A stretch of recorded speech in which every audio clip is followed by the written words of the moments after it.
Good morning students, कैसे हैं आप सब। अंडरस्टैंडिंग एंड डिसिप्लिन की क्लास में स्वागत है आप सबका। आज का हमारा टॉपिक है राष्ट्रीयता के लिए अध्ययन क्षेत्र एवं विषय। हमारा टॉपिक है राष्ट्रीयता के लिए अध्ययन क्षेत्र एवं विषय। विश्वविद्यालय उपाधि पाने के लिए या परीक्षा पास करने के लिए भारत में शैक्षिक अनुसंधान ही नहीं, अन्य संकायों में भी अनुसंधान की संख्या बहुत बड़ी है। अर्थात हमारा कहने का मतलब है कि आज हमें अगर कोई भी डिग्री या परीक्षा को क्लियर करना है या पास करना है या हमारे देश में हमें सरवाइव करना है, तो उसके लिए जो अनुसंधान है वो और जो अनुसंधानों के अंदर डिफरेंट सब्जेक्ट्स हैं वो उनकी संख्या बढ़ती जा रही है।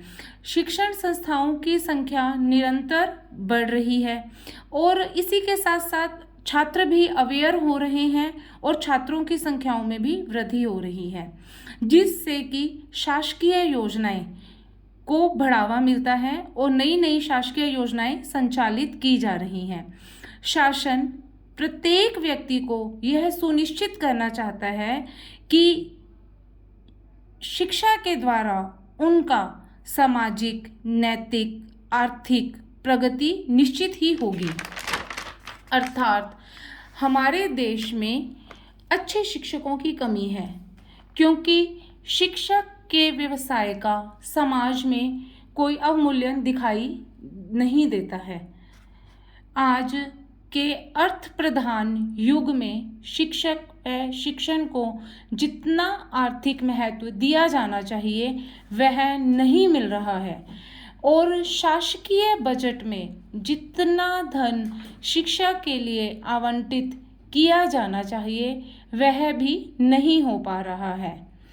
इससे कि शिक्षा के क्षेत्र में समाज का विकास संभव नहीं हो पाएगा जब तक कि शिक्षा में अच्छे शिक्षकों का विकास नहीं हो पाएगा। शैक्षिक अनुसंधान की स्थिति संतोषजनक नहीं है।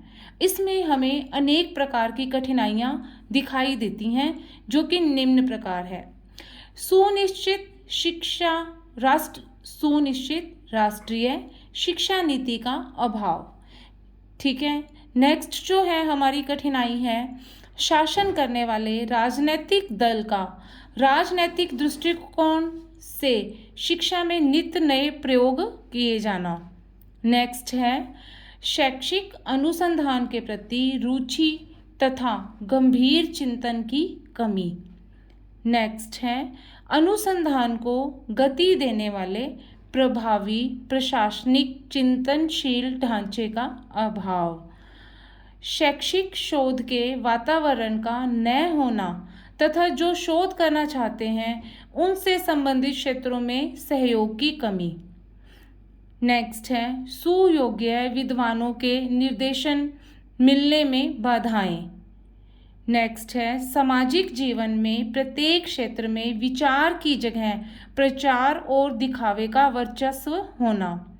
नेक्स्ट है हमारे राष्ट्रीय चरित्र में निष्ठा, श्रम, सहयोग और ईमानदारी से समाज हित की नई खोज करने की प्रवृत्ति की कमी तथा बढ़ती उदासीनता। अर्थात हम कह सकते हैं कि हमारी शिक्षा नीति में अनेक कमियां हैं, जिनमें कि एक तो शिक्षा को राजनीतिक से जोड़ दिया जाता है। इस कारण शिक्षा में रोज नए रूल्स, रेगुलेशंस या नए नए प्रयोग किए जाते हैं, जिससे कि जो शिक्षा के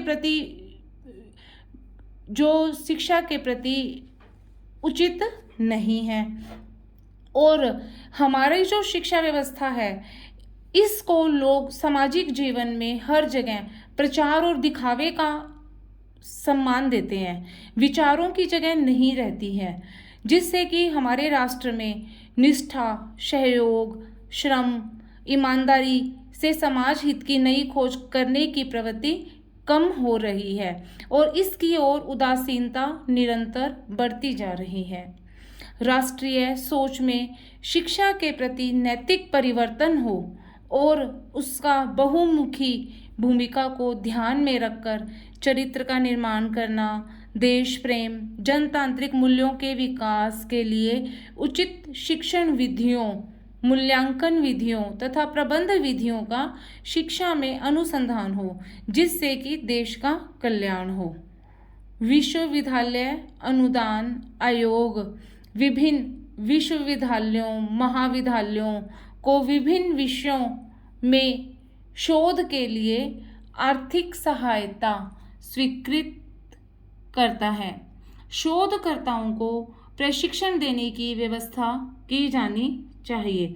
अर्थात जो विश्वविद्यालय अनुदान आयोग है वो हमारे महाविद्यालयों को तथा विश्वविद्यालयों को विभिन्न जो हम रिसर्च कार्य करते हैं उनमें आर्थिक सहायता प्रदान करे, जिससे कि शोध कार्य को, रिसर्च को आगे और अधिक प्राथमिकता से कार्य करने की मंजूरी मिले और उनको इसमें सहयोग किया जाए।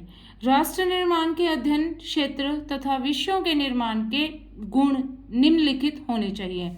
हमारे राष्ट्र निर्माण में जो है राष्ट्रीय चेतना को बढ़ावा दिया जाना चाहिए। अर्थात कि जो हमारे विषय या अध्ययन क्षेत्र जो कि हम पढ़ते हैं उनके अंतर्गत हमें राष्ट्रीय भावना का विकास किया जाना चाहिए। राष्ट्र के प्रति छात्रों की चेतना को जागृत करना चाहिए। उनको देश का और राष्ट्र के निर्माण में सहयोग देना चाहिए, जिससे कि देश का विकास हो, और अगर देश का विकास होगा तो राष्ट्रीयता का विकास अपने आप ही होगा।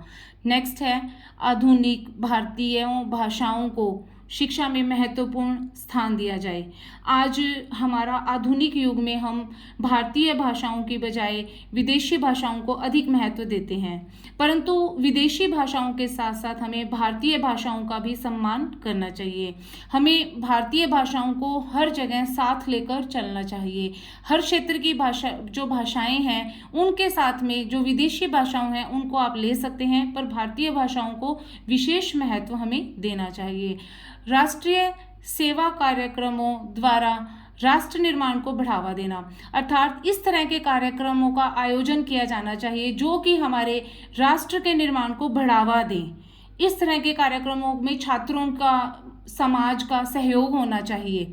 विद्यालयों तथा महाविद्यालयों सामुदायिक जीवन को केंद्र बनाना, अर्थात विद्यालयों को, महाविद्यालयों को हमारे सामाजिक जीवन में अधिक महत्व देना, अर्थात छात्रों के लिए विद्यालयों की व्यवस्था की जाए, उनको फ्री शिक्षा प्रदान की जाए, शिक्षा के साथ साथ उनको वहाँ पे दूसरी फैसिलिटीज़ भी प्रदान की जाए, पुस्तकें फ्री दी जाएं, यूनिफॉर्म उनको फ्री दी जाए, जिससे कि वो शिक्षा के प्रति जागरूक हों, आकर्षित हों।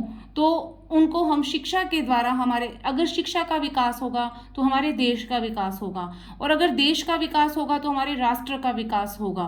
तो हमें विद्यालयों तथा महाविद्यालयों सामुदायिक जीवन को केंद्र में बनाना चाहिए, अर्थात कि हमारे देश को में हमें अनेक प्रकार के कार्यक्रमों को संचालित करना चाहिए, जिनसे कि राष्ट्र के निर्माण में हमें बढ़ावा मिले। भारत की वर्तमान व्यवस्था तथा समाज की व्यवस्था को ध्यान में रखते हुए अध्ययन क्षेत्र को हम निम्न बिंदुओं के आधार पर तैयार करना चाहिए। ये टॉपिक हम कल करेंगे। आज के लिए बस इतना ही।